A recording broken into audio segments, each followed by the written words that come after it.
Hello, hello, hello, and Juneteenth greetings and blessings to you all. I come to you today, Reverend Ebony from Iowa City, and I am excited actually about doing this because I got asked by the lovely Reverend Mary Hawk a while ago to do a little bit of a presentation about Juneteenth. And for those of you who don't know me, I am from Texas, which is where this starts, where this whole story starts. And so I grew up with Juneteenth all of my life, and I really didn't realize that it wasn't a national thing already until I moved away. And I've had a lot of questions about it and things like that. And so I wanted to present a little something about Juneteenth and what it means and celebrating it and all that kind of stuff. So let's go ahead and start with what it is. So, next slide, please.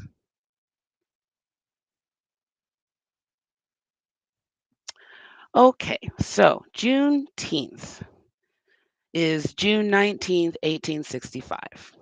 This is roughly 2 years after the Emancipation Proclamation was uh, written and slaves were declared free then. Now, you would think, as we usually tend to have rule changes, as you know, like in everyday life, when something takes effect as a rule, it generally takes effect immediately. And that is not how this worked, hence why we have Juneteenth. So the Civil War was going on around this time, 1865.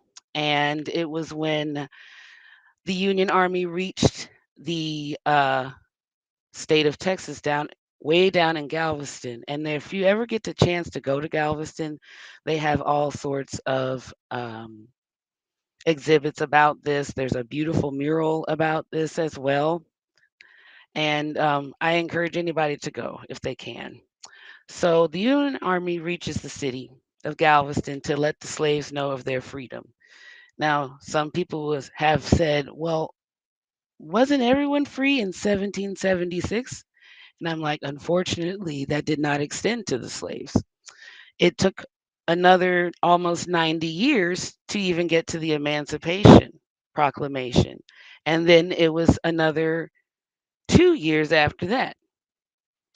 Now, to break this down a little bit more, as I was doing my studies about this, I realized that there's this time frame because a lot of people think it ended here, but it still took another 6 months before the 13th Amendment of the Constitution, which ended slavery nationwide, before that took effect because it was voted on in January of 1865, oddly enough, 6 months before this.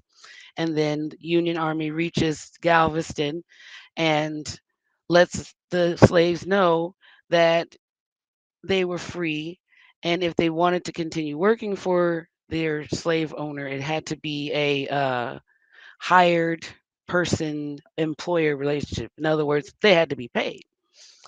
Um, the picture that you see on here is actually the order in the newspaper at the time that was sent out, order number 3. And I believe I can read it. Let me see. The people are, I can't quite read that. Actually, let's see, trying to read it. Let me see if I can make this a little bigger for myself. There we go. Here we are.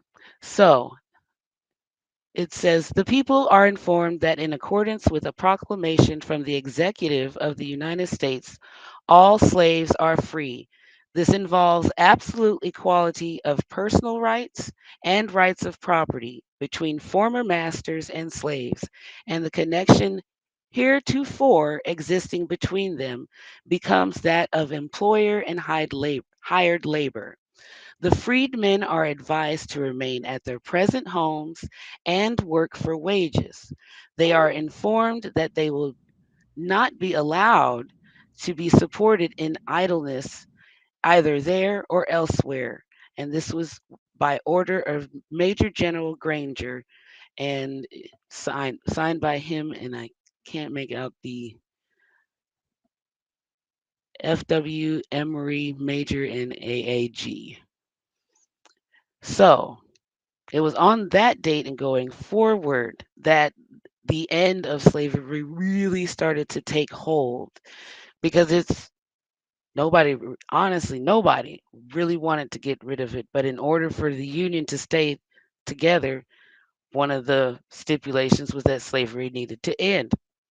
And so it was once we got to Galveston and moving forward then, and it became ratified at the end of in December of 1865. That's when the amendment that was voted on at the beginning of that same year in Congress was ratified, and it became an actual law in the Constitution. So Texas, oddly enough, was the last. I say oddly enough in the sense of it's ironic that being the last to hear this news, Texas was actually the first to make Juneteenth a state holiday, which was 1979. I was born in 1982. So and I was born actually 2 days after the second Juneteenth as a state holiday. So my birthday is June 21st, which is 2 days from now. So it's kind of interesting to have this whole dynamic of all of that right around when I was born. So I've always had this history and I've known about Juneteenth, and we celebrate it all the time back home. And because I was out of school, I always got to go to all of the things and have all the, the celebration and food and dancing and all sorts of stuff. But we'll get further into that in just a bit.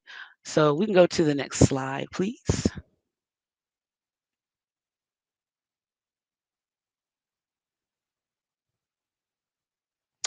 Okay, so Juneteenth nationwide.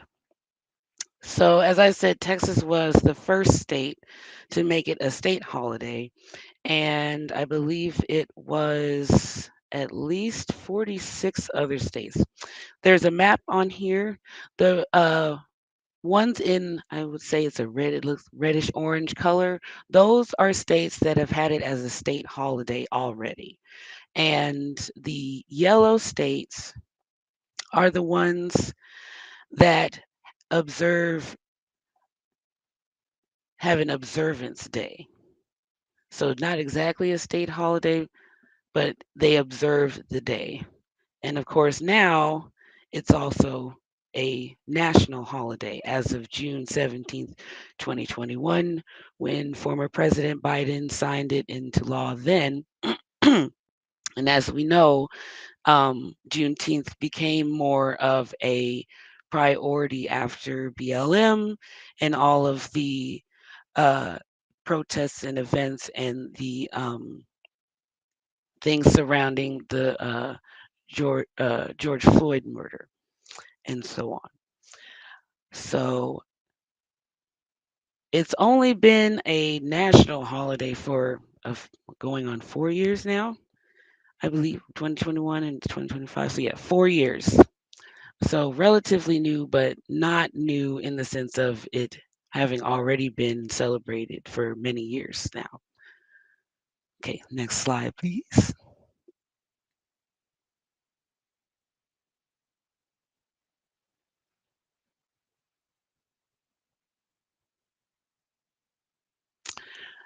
So, celebrations and community events. There are so many different ways that you can celebrate Juneteenth.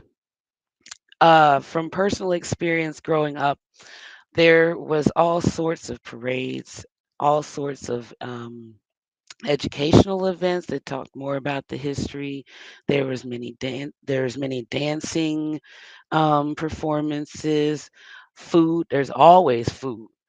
Food, and more food. Oh my God, all the food. I just love it around this time because everybody wants to cook everything. And it's just like, it's almost like going to a family reunion, but it's like your whole community as opposed to just your immediate or, semi secondary, second round of family, maybe family that you don't see all the time.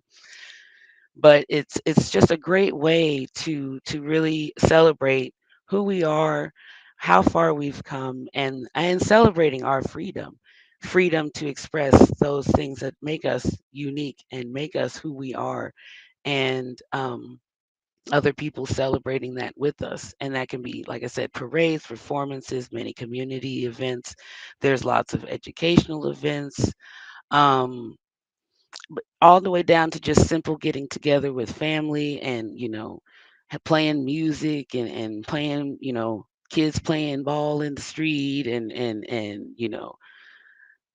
just all kinds of wonderful just getting together, and just that connectedness is just a really beautiful thing to see. And I'm glad that it's actually getting more recognition than it used to, because it really should be something that everybody can enjoy and celebrate, because it's freedom that okay. So I'm tempted to say free-ish, and some people will also say free-ish, because as far as we've gotten, there is still work.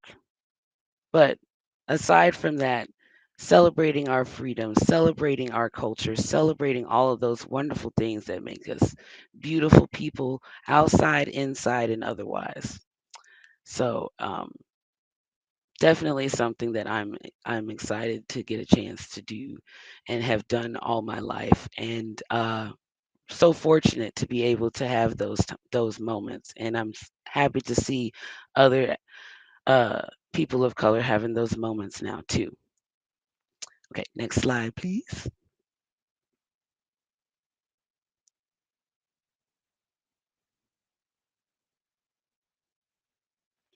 So, if you want to learn more and get a little more in depth on any part of the things that I have presented today, there's a few things that I've listed here. There's way more than just this. There's so many things that you can find, but I feel like this is a good start. The National Museum of African American Culture has a website, and they have an amazing uh, presentation on Juneteenth, from the first one to books about it to celebrations, more in depth history. It's an excellent website to go to. It's part of the Smithsonian, so you could go to the Smithsonian. Whoo, that's a word to say. Smithsonian website, and you can look it up, or you could just Google National Museum of African American Culture, and the website should pop up for you.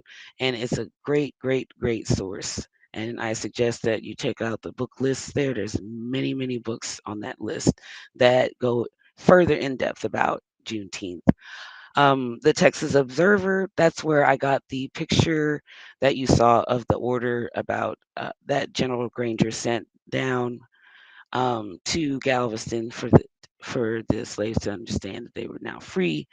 That's a good source of information as well, and it'll give you some history too. The Texas Monthly had a particular article that I wanted to mention, which is the link that's there on the screen. Um, it was about a Texan who was of Haitian descent, and how some of that history from her Haitian side kind of blended in with what was going on at the time when the Civil War was going on, and all of the word was getting around about the end of slavery and so on and so forth. I thought it was a great article. Would love if you get a chance to read it. It should be a very good. All right, and that brings us to the end of my presentation. I want to thank everyone for watching, and I hope that you came away with a bit more information, and um, I hope that you all have a wonderful rest of your